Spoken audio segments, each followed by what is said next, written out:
Let's talk just a little bit about some situations in which a person not only has PTSD, but they have something that goes beyond it.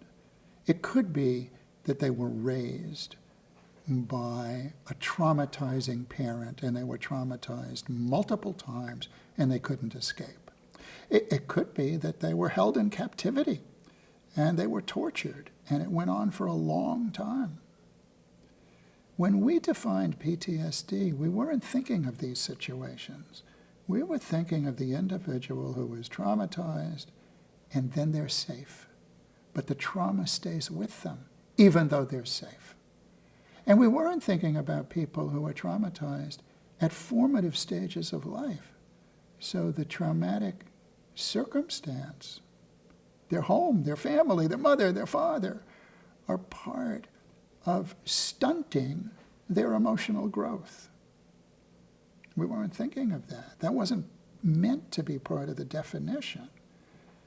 But then we have a diagnosis called PTSD. We have books written about it. We have a society devoted to it, the International Society for Traumatic Stress Studies. And we discover trauma isn't just PTSD trauma.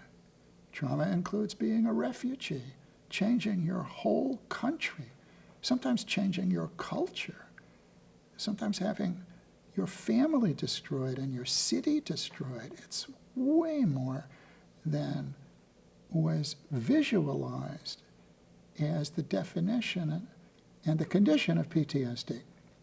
So some people like the term disorders of extreme stress, DES.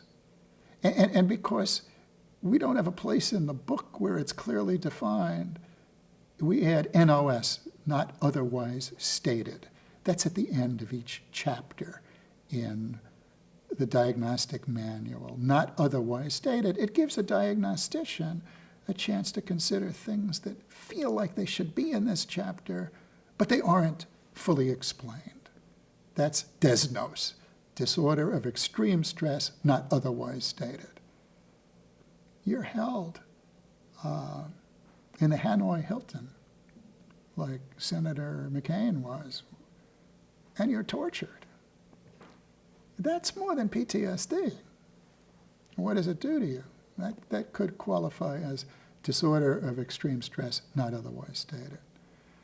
You're raised in a terribly abusive family. Well, maybe you end up with what Judith Herman defined as complex PTSD. Not just a single trauma, but you learn to alter your personality. You learn to do things to survive. You protect your soul and your spirit. You have a macabre but a beautiful sense of humor, and that's part of your coping. Or maybe you even identify with an abusive person. Whether it's Stockholm Syndrome or identification with the aggressor, you start doing certain things that are not in the PTSD diagnosis. So we call it complex PTSD when the trauma was more prolonged. And the trauma could have affected you during the formation of your personality. Chronic PTSD means the PTSD is lasting a long time. Turns out if you have PTSD that lasts 3 months, the odds are it'll last a year.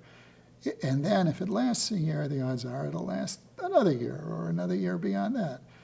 So chronic PTSD means you haven't really gotten over it. It may be more manageable, but it's still there.